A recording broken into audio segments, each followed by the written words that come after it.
Nous avons le potentiel d'être une licorne un jour.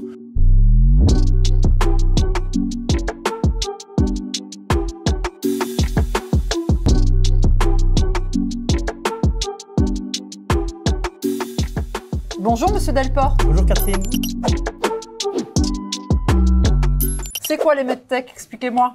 Le médicament, c'est une molécule. Un medtech, c'est un dispositif médical. Dans le cadre de Miracor, c'est un ballonnet, un cathéter qui est positionné dans le cœur via en fait une veine, donc un petit conduit qui permet d'aller de façon mini-invasive dans le cœur, gonfler et dégonfler un ballonnet. Miracor n'est pas une société belge à la base. Vous êtes venu vous installer ici à Liège. Alors d'abord, pourquoi Liège? Et deux, quels sont vos défis en vous installant ici à Liège? On a été, accueillis merveilleusement bien par l'écosystème, par les Liégeois, la province. Les défis furent l'engagement des gens.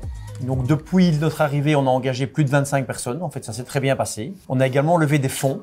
Et c'est une des raisons en fait qui nous a attirés à Liège. Ce sont les fonds publics au niveau fédéral, au niveau wallon et au niveau provincial. Donc pour ne pas les nommer, Nochac, qui était une des raisons principales de notre déménagement d'Autriche vers la Belgique.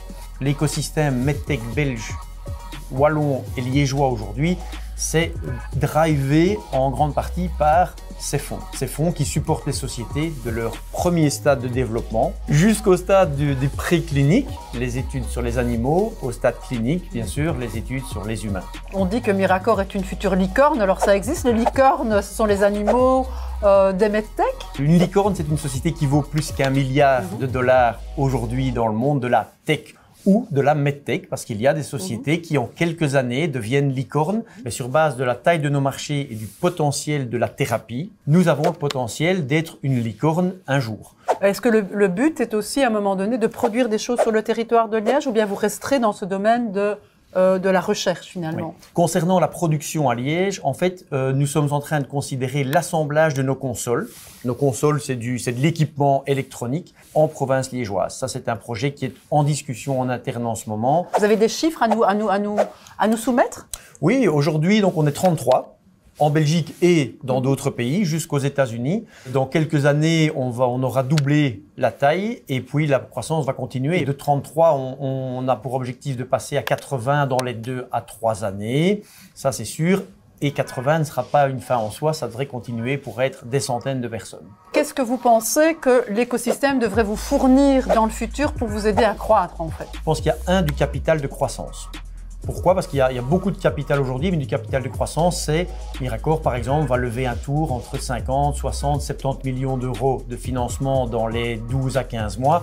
Ce sont des tours de financement conséquents. 2, des unités de production.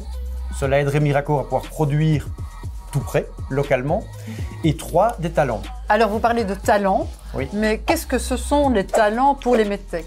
Un talent, c'est quelqu'un qui ou connaît et comprend le medtech ou a été formé pour rentrer dans un secteur comme le medtech et en particulier, par exemple, dans notre cas, la cardiologie interventionnelle et y être très rapidement opérationnel.